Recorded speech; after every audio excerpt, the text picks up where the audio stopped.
Ya, seperti yang disinggung oleh Ais Jazuli ya. Ahwal berasal dari bahasa Arab hal tunggal atau ahwal jamak berarti paman dari pihak ibu. Jadi memang ada struktur keluarga yang seperti ini yang itu tumbuh dari ruang-ruang kelas gitu kan. Karena pada kenyataannya mungkin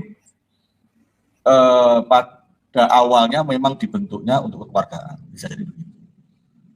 Karena seperti yang sudah disinggung dalam podcast sebelumnya, mereka kesini itu tujuan utamanya antara lain ya itu juga mencari nafkah, dorongan ekonominya kuat. Karena memang ketika Snowfall-nya dengan muridnya Van der Meulen itu mengatakan bahwa 1932 menulis tentang dokumentasi bahwa banyak orang Andromi yang dari Hadramaut ke sini untuk kemudian bekerja di Surawa, di Sumatera, membawa hasil-hasil ke Tarim, ke Hadramaut, membangun hutan Tarim, membangun hutan Seyun yang kemudian menerima banyak sekali kekayaan-kekayaan Nusantara sampai tradisi-tradisi Nusantara. Bahasa Melayu pun di Hadrami sana dianggap sebagai bahasa elit pada waktu itu ketika orang bahasa Melayu. Nah, itu ada asimilasi, artinya ada asimilasi. Dan memang kondisi Indonesia dulu dengan sekarang memang berbeda karena dulu belum ada negara Indonesia, masih terdiri dari banyak kerajaan, banyak juga di dalam situasi politiknya di kerajaan-kerajaan itu juga tidak diiringi juga ketidakharmonisan juga. Gitu. Ya, artinya secara politik datangnya seorang yang pendatang dalam arti dia pendatang itu bagi Belanda menguntungkan kan gitu. Karena apa? Karena ada pihak luar yang itu memang didesain untuk bisa membantu mereka. Makanya kemudian ketika 1925 muncul politik kelas itu, bahwa kelas 1 Eropa, kelas 2 itu kemudian Arab, Timur Asing, kemudian kelas 3 pribumi, itu artinya ada kelas-kelas yang memang sengaja dibentuk untuk melanggengkan kekuasaan mereka di sini secara politik dan ekonomi. Dan otomatis kelas Arab itu diuntungkan di sini, memulai akses politik, memulai akses ekonomi kan gitu. Akhirnya ketika bahasa ahwal muncul di ruang-ruang ini jelas bahwa ketika bersentuhan dengan pribumi, bersentuhan dengan kelas 3. Dan ini tentunya kalau kemudian dianggap bahwa ini suatu yang berhubungan dengan SARA, ya otomatis SARA ketika ini masih dipakai SARA. Karena memang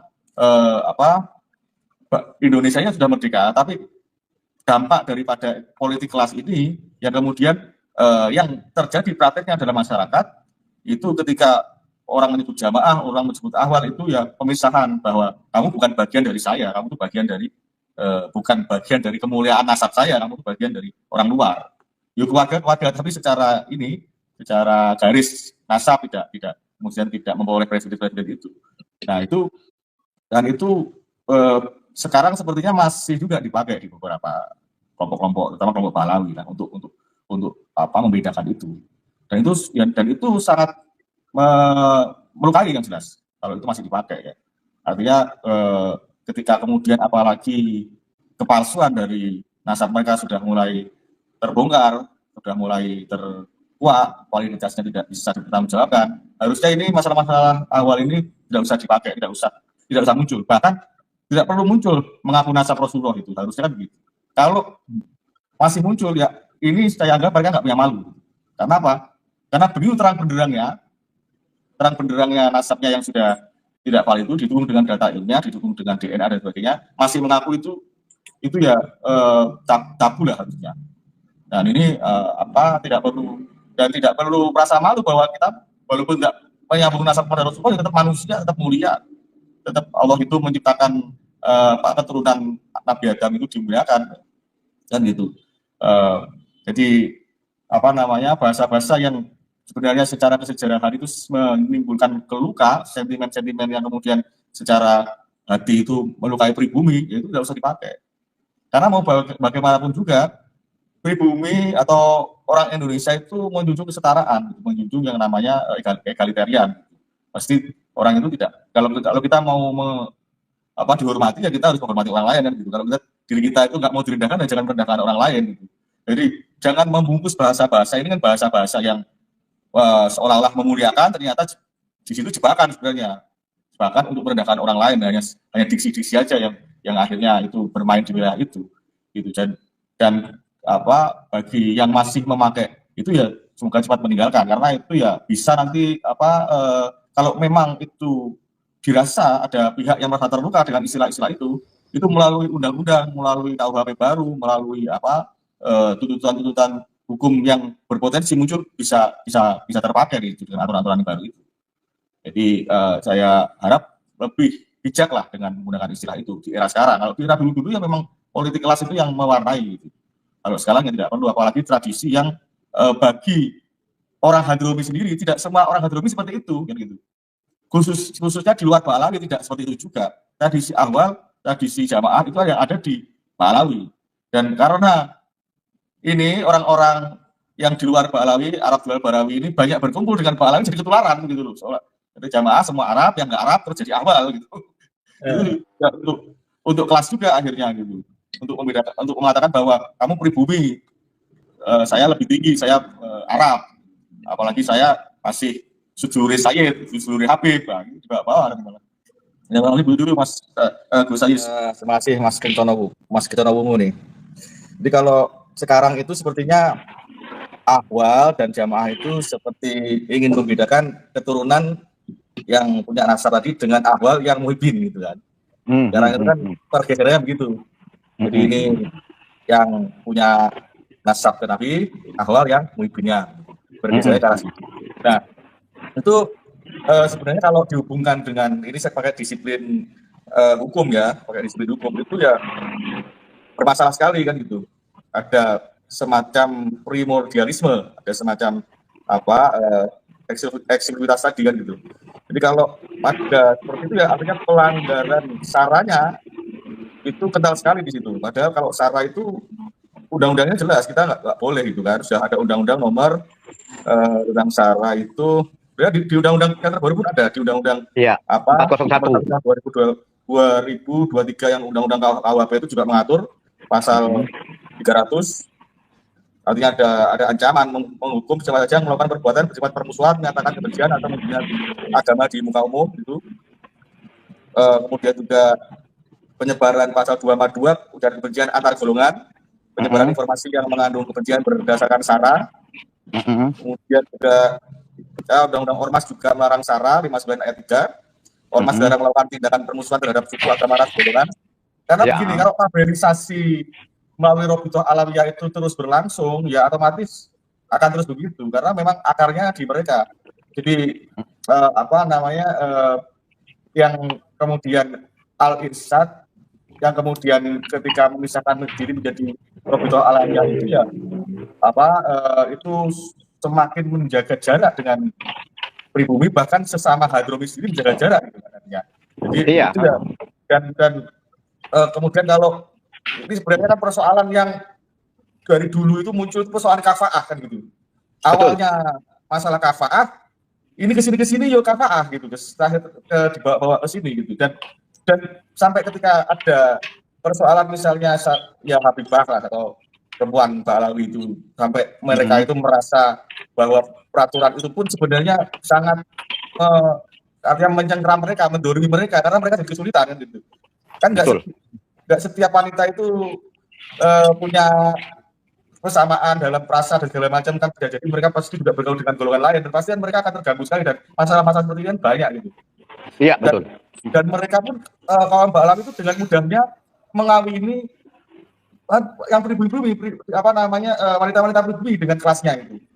Bahkan kalau apalagi di situ masuk tradisi Syiah ya, artinya Syiah kemudian ya main kawin kontra aja saya dia kan gitu, kontra-ganti. Betul. Itu yang di luar itu nasab, tapi di belakang ini masalah kafaah ini rentetannya banyak wanita-wanita yang terdolimi, baik wanita Hadromi di kalangan Ba'alawi sendiri maupun yang pribumi, karena pada prakteknya saya enaknya sendiri mereka melakukan wanita-wanita pribumi, apalagi tadi kalau bahaim fatal lagi itu. Ini ya segera dihentikan lah ya begitu itu. Ya lebih saya Iya, seperti contoh nih ya, kalau yang ada dari kalangan Mas Sayeh ya, pembauran itu sudah sangat jelaskan, bahkan banyak yang dari wanita-wanita keturunan Arab yang Mas Sayeh ini banyak yang kawin dengan orang Jawa, dengan orang Madura, ada dengan orang Cina, ya. Ada seperti anak saya beberapa aja yang nikah sama Jawa berapa, satu Jawa, satu orang Madura, yang laki sama orang Sumbawa. Jadi jelas ya, di kita ini sudah boleh dibilang sudah tidak ada hal itu, ya. Siapapun, karena prinsipnya saat ini yang sesuai yang diajarkan oleh orang tua kita ya, dan di Al-Irsyad juga diajarkan bahwa yang membedakan itu hanya keimanan. Maka di situ saya ditekankan oleh orang tua saya, apabila nanti kamu sudah tua, sudah punya anak, kriteria kamu mencari seorang menantu, satu, Islam, kedua, akhlaknya baik, tawaduk sama kedua orang tua, dan tidak malas serta bertanggung jawab. Udah itu aja kriteria, bukan kaya miskin, bukan keturunan ABC, enggak ada. Bisa kan monggo guys. Ya, ya semoga apa yang disampaikan oleh teman-teman semua, Gus Sayis, Gus Rocky, apa, Sugeng dan Mas Kenconowu ini namanya Kenconowu pun nama asli bukan? Kenconowu ini nama istri saya, akun istri saya. Jadi karena pakai akun saya Ki Pamungkas, tidak bisa saya masuk pakai HP saya dari tadi. Oh, Bani ya. Ki Pamungkas saya, Ki Pamungkas. Oke, Ki Pamungkas. Alhamdulillah membawa keberkahan semua dan informasi baru. Amin. Beberapa yang disampaikan semoga bermanfaat. Kita semua menyampaikan ini semua dalam rangka watawassabil haq, kan gitu, watawassabil sabr. Jadi tidak ada motif yang sekiranya ingin mendiskreditkan, justru kita ingin mengingatkan kan gitu. Ini ada persoalan, masih ada diskriminasi, masih ada stratifikasi sosial yang warisan-warisan dulu yang tidak usah dipakai gitu kan. Ada beberapa hal yang dari kita tidak bisa lepas dari kacamata sejarah apa yang terjadi hari ini, itu juga akumulasi kan gitu. Ketika Rabi'ah Alawiyah dengan irisannya dengan Jamiatul Khair, dengan Al-Irsyad segala macam, ternyata setelah tadi disampaikan itu sebenarnya yang pertama kali bergesekan dengan mereka, dengan kafaahnya, dengan diskriminasinya, itu justru saudara-saudara dulu kan, bahkan saudara-saudara Cina gitu. Justru yang kembali artinya ada tanda kutip gesekan yang secara langsung, karena mereka otomatis ketika seorang itu berkumpul dan satu garisasi, banyak sering bertemu, banyak sering berinteraksi, pastinya yang terjadi gesekan akan mengadukan.